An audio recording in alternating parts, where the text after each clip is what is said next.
The decoy leaned across the table, lowered his voice so the music wouldn't carry it, and told me no one would ever have to know. And in that exact second, I had no idea that the man I loved was standing 20 feet away with a camera crew, smiling, waiting to see whether I'd take the bait. Let me back up, because if you told me a week earlier that this was how my relationship would end, I'd have laughed in your face. Marcus and I had been together for a year, but I'd known him for most of my life. Our families were the kind of close that doesn't really exist anymore. Our mothers have been best friends since before either of us was born. Our fathers golfed together every other Sunday, and there were photographs of the two of us as toddlers in matching outfits hanging in both family homes. Everyone always said it. You two are going to end up together. It was practically scripture in our two households. So when we finally did start dating at 24 and 27, it felt less like a beginning and more like a prophecy fulfilled. Both families cried. My mother actually cried. That's the part people don't understand when I tell this story now. This wasn't some guy I'd met on an app 3 months prior. This was a person woven into the fabric of my entire life. Breaking up with him wasn't just losing a boyfriend. It was threatening to tear a hole through two families that had been stitched together for 30 years. And he knew that. He counted on it. The year we dated really was good, or at least I believed it was. Marcus was attentive in the way that looks like love from the inside. He texted good morning. He remembered the small things, that I hated cilantro, that I got migraines under fluorescent lights, that my favorite flowers were the cheap grocery store ranunculus and not roses. He told me about his past in careful, measured doses, and one of the things he told me, early on, lying in the dark with my head on his chest, was about his ex Lena. He said their breakup had been mutual. Amicable, even. We just grew apart, he told me, stroking my hair. No drama. We both knew it had run its course. I remember thinking how mature that was. How rare. A man who could end something without burning it down. I filed it away as evidence of his good character. I should have asked more questions. I know that now. But you don't interrogate the people you love. You take their version of the story and you build your trust on top of it, brick by brick, until you've constructed an entire house on a foundation you never inspected. The change in me, the change Marcus apparently couldn't tolerate, was that I'd gotten a new job. For most of our relationship, I'd worked from home, a quiet little remote position where my entire social world fit inside our apartment and our two families. I was a homebody by nature. I liked it that way. But 3 months before everything fell apart, I landed a role that actually got me out into the world. An office downtown, co-workers after-work drinks, conferences, lunches with clients. For the first time in years, I was meeting new people. Lots of them. Men included, because that's what the world is made of. I thought Marcus was happy for me. He said all the right things. He helped me pick out clothes for my first day. He framed it as a celebration. What I didn't know, what I would only understand much later, was that every lunch I mentioned, every co-worker's name I dropped over dinner, every late evening at the office was landing in him like a stone dropped into a well I didn't know existed. I was, without realizing it, walking straight into the shape of his deepest fear. And instead of telling me about that fear like an adult, he decided to build a trap. It started with a date that wasn't a date. Marcus told me a friend of his had invited us to a trendy new lounge downtown. A soft opening, drinks on the house, a chance to dress up and feel fancy. I was thrilled. I'd been working so hard, and we hadn't had a proper night out in weeks. I wore the green dress he liked. I did my hair. I remember checking myself in the hallway mirror and feeling genuinely happy, the kind of uncomplicated happy that I haven't quite been able to access since. We got to the lounge, and it was beautiful, low, golden lighting, velvet booths, a bar that glowed like something out of a movie. Marcus seemed a little off, fidgety, checking his phone more than usual, but I chalked it up to him wanting the night to go well. Then he got a call. "It's work," he said, which should have been my first clue, because Marcus never took work calls on a Saturday night. "I have to step out and deal with this. 10 minutes, I promise. Order us something." And he kissed my forehead and disappeared toward the entrance. I sat alone in that glowing booth, scrolling my phone, sipping a cocktail I hadn't even wanted, with absolutely no idea that I was now the unwitting star of a production that had been planned for weeks. The decoy was good at his job. I'll give him that much. He didn't come on strong at first. He was just a handsome stranger who slid into the seat across from me and made a joke about how anyone drinking alone in a place this nice was either heartbroken or hiding from someone. He was charming, easy, funny. And I want to be clear about something, because this is the part that still makes my skin crawl. I was never tempted. Not for 1 second. From a moment he sat down, I mentioned my boyfriend. He's just outside, actually taking a call. He'll be back any minute. I said it kindly, but I said it immediately, the way you put a fence up before someone wanders onto your property. But he kept going. That was the script. He told me I was beautiful. He said my boyfriend was an idiot to leave someone like me alone. He inched closer. He suggested we get out of here before he comes back. He told me he had a place nearby.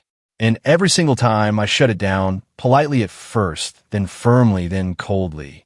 I have a boyfriend, I said, for what felt like the 10th time. I'm not interested. Please stop.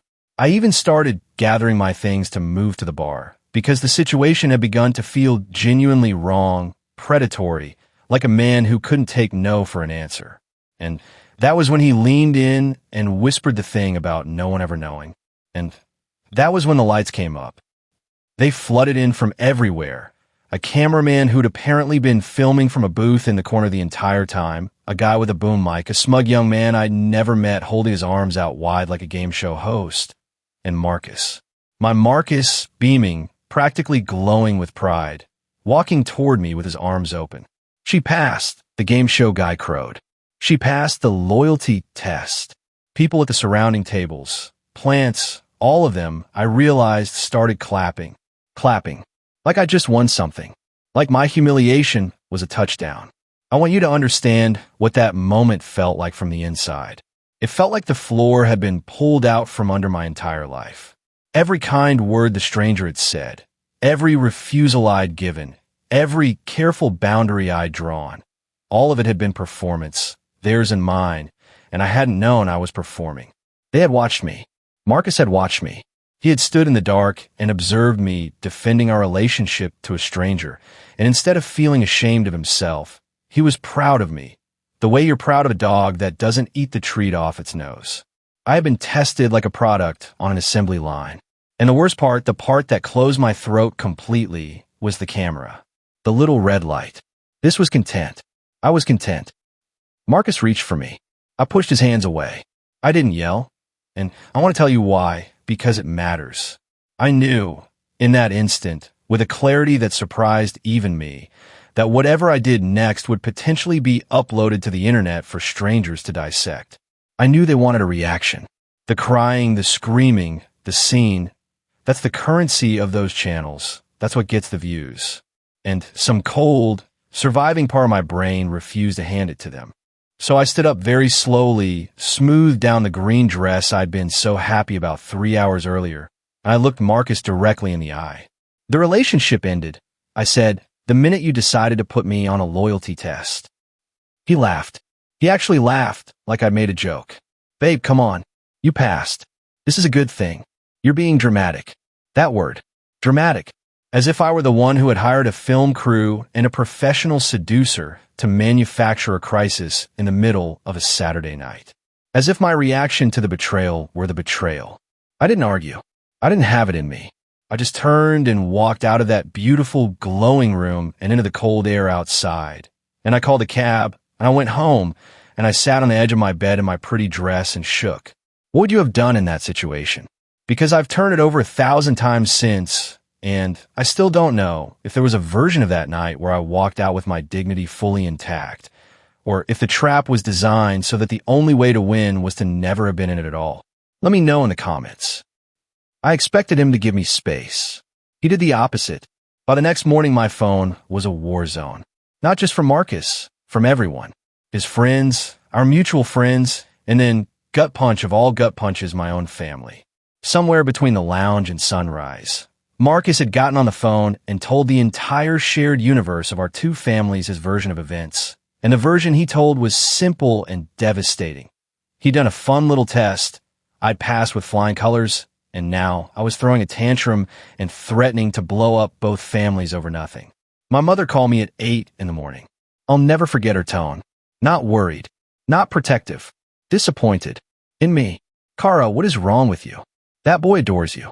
You passed his little test, didn't you? So what's the problem? You're going to throw away everything. Everything our families have built. Over a prank. I tried to explain how violated I felt, how the issue wasn't passing. It was that he didn't trust me enough not to test me, and that he'd done it for an audience. She wasn't hearing it. To her, Marcus was practically already her son-in-law, and I was a daughter being difficult. He asked to meet and talk in private, and against every instinct I had, I agreed. I told myself I owed it to a year of my life and 3 decades of family history to at least sit across from him one more time. That was a mistake because there was nothing private about it.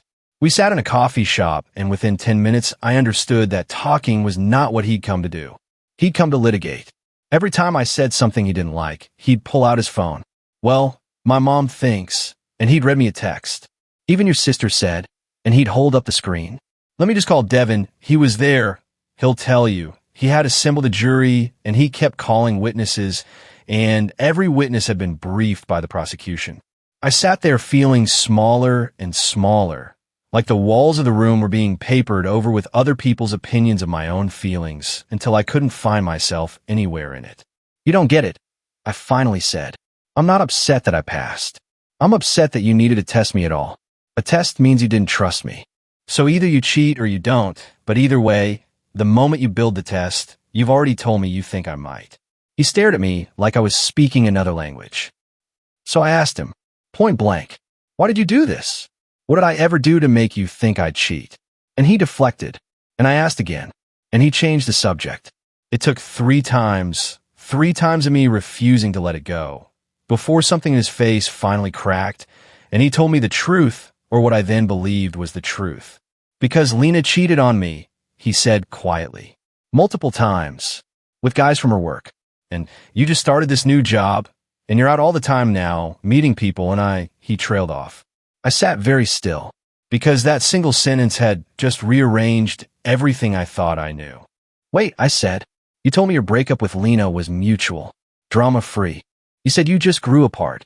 He looked away, and there it was, the first lie I'd caught, sitting right out in the open on the table between us. He'd lied about his past, casually, completely, for a year, and the only reason it surfaced now was that it had finally metastasized into something I couldn't ignore. If he'd lied about that calmly, for a year, what else had he smoothed over? What else had I built my house on? If you're enjoying this story, hit that subscribe button. We post new stories every day, because as eye-opening as my night in that lounge was, I promise you the part that came next is the part one still can't fully believe. At the end of that coffee shop conversation, he asked me, almost casually, so are we breaking up? And I told him the truth. I need space. That was it. That was all I asked for. Space. And his response to a woman asking for space was to deploy the entire network against her, harder than before. The texts intensified. His friends called me selfish. One of them actually said I was ruining a good man's reputation. My own aunt left me a voicemail telling me to stop being a princess. For 2 days, I genuinely questioned my own sanity.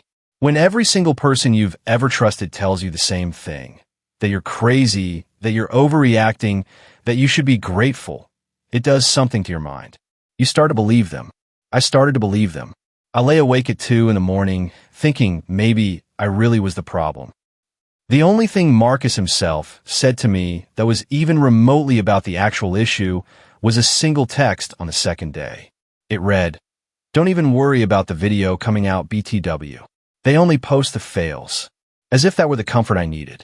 As if my concern this entire time had been my own vanity, my fear of looking bad online, rather than the bone-deep betrayal of being filmed and tested by the person who was supposed to love me. He had so thoroughly missed the point that I realized he wasn't capable of finding it. The point was a country he'd never visited. So I did the thing that, looking back, saved me. I'd written everything down, the whole story, every detail, exactly as it happened, and posted it anonymously online, asking strangers whether I was wrong. And then, on a hunch, I did something braver. I took the responses, hundreds of them from people with no stake in my family, no childhood photographs on the wall, no 30-year friendship to protect, and I showed them to my mother, to my sister, to the mutual friends. I made them read the full context, in my words, stripped of Marcus's spin. Most of them backtracked the moment they saw it laid out plainly. My sister called me crying, apologizing, saying she hadn't understood, that Marcus had made it sound like a harmless joke, and I was overreacting to a surprise party. My mother went quiet in a way that, for her, is the closest thing to an apology I've ever gotten. The narrative cracked, and once it cracked, the truth started pouring through it from a direction I never expected. His brother reached out. Eli, the quieter of the two, the one I'd always liked. He said he had something he needed to get off his chest, that it had been eating at him. We met, and his hands were actually shaking when he told me. This wasn't just for a video, Eli said. Marcus has been planning something like this for a while. The video was the excuse. He wanted to back you into a corner. He wanted everyone watching, everyone on his side, so that if you ever did leave, you'd be the villain. That's how he operates. I'm so sorry. I watched him do versions of this before. Versions of this before. Those 3 words sat in my chest like a swallowed stone. And that very night, the foundation I'd never inspected finally gave out completely, because Lena reached out to me. She'd heard, through the tangled web of mutual friends, what had happened to me. And she said she couldn't stay silent, because the same thing had happened to her, only worse and slower and over years. We talked for nearly 2 hours, and piece by piece, she dismantled every story Marcus had ever told me about himself. Their breakup wasn't mutual. It wasn't drama-free. It detonated, because she discovered that he was the one who had cheated. Multiple times, with multiple women. The exact crime he had accused her of, the exact fear he claimed to have inherited from her, the very wound he said he was projecting onto me, it was his. He had been the unfaithful one all along, and when she found out, he'd done what he does best. He flipped the script. When I confronted him, Lena told me, her voice steady in a way that told me she'd made peace with it long ago. He turned it around so fast it gave me whiplash. Suddenly, I was the paranoid one, the crazy one, the untrusting one. He broke up with me on the spot. He broke up with me and told everyone I'd accused him with no proof, that I'd snooped through his phone like a lunatic. He made himself the victim of his own affair. She paused. And the worst part? It worked. Everyone believed him. I lost half my friends.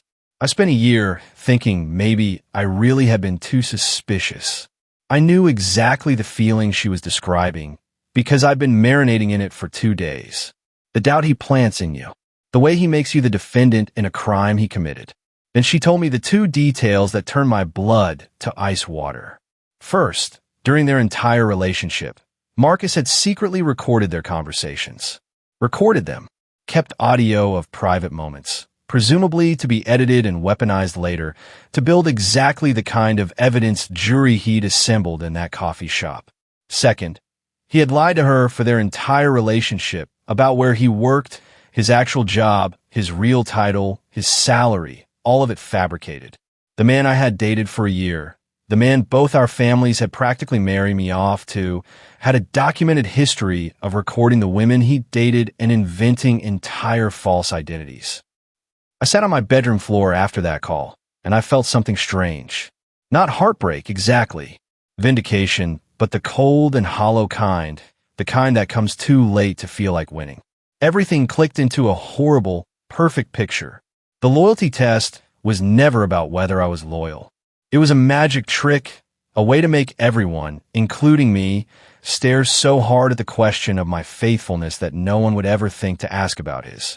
He had accused me of the exact thing he was guilty of, exactly the way he'd done to Lena, and he had recruited an audience of cameras and family and friends to make sure the accusation stuck. I wasn't the suspect in that lounge.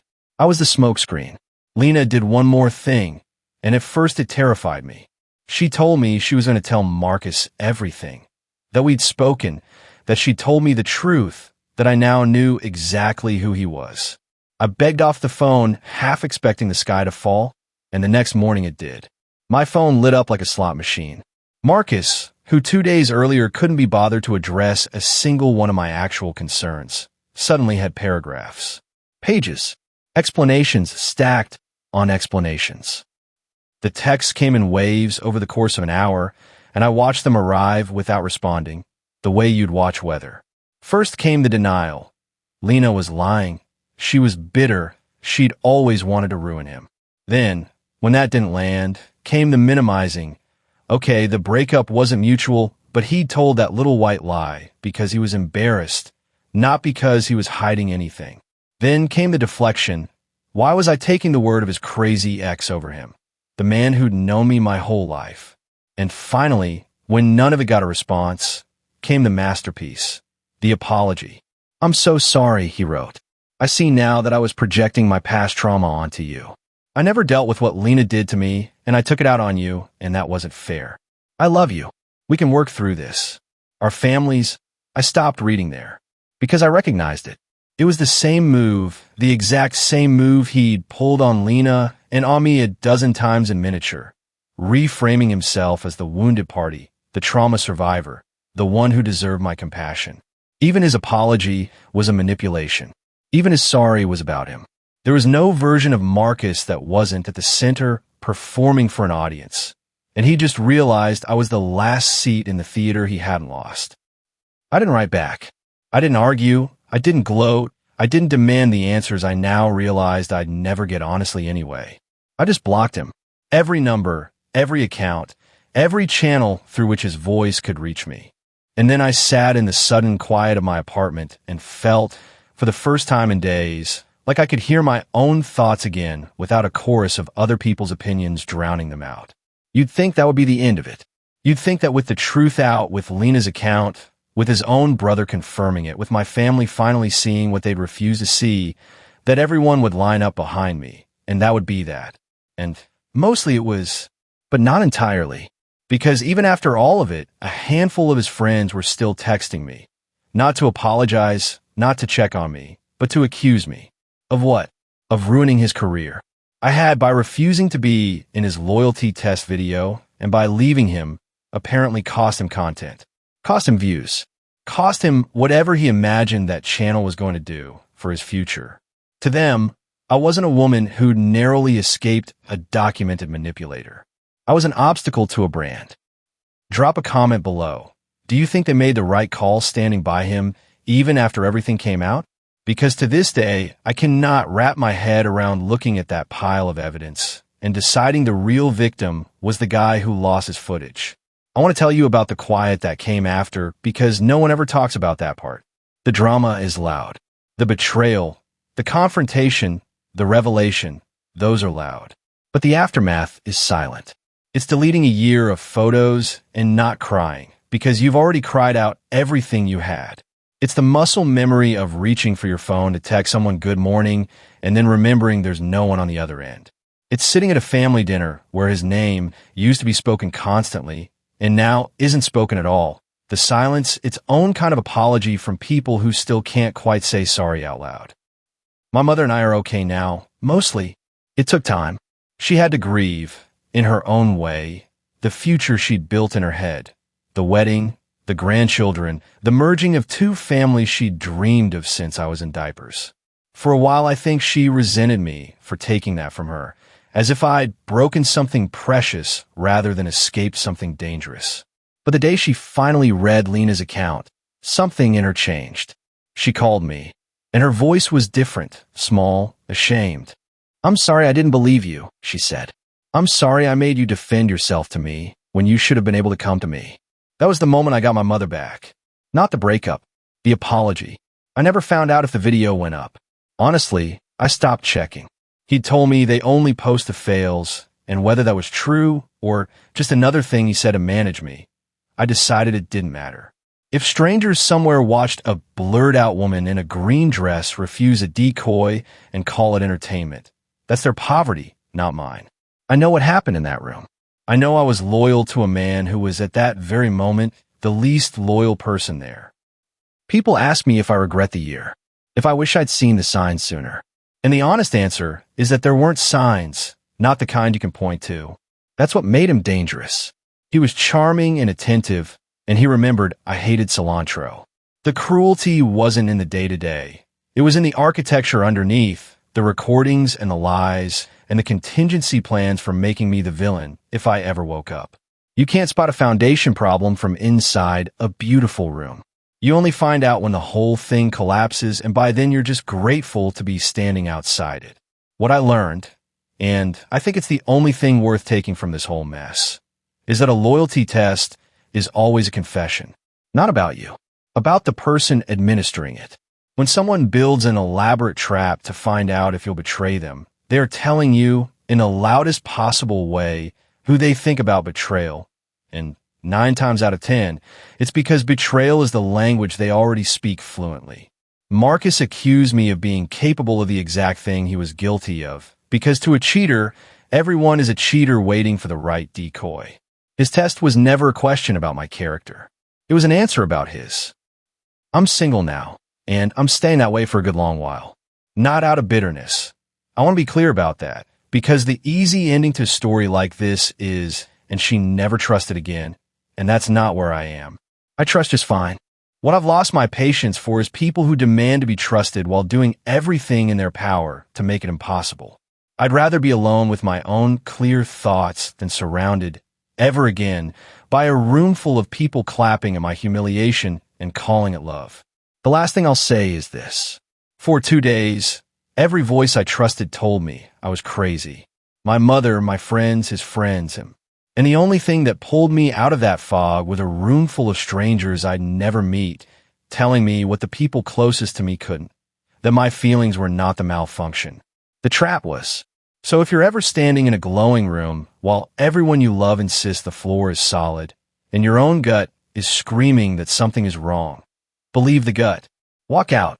The clapping is not for you. It never was. Guys, we are inching toward 1,000 subscribers on this channel.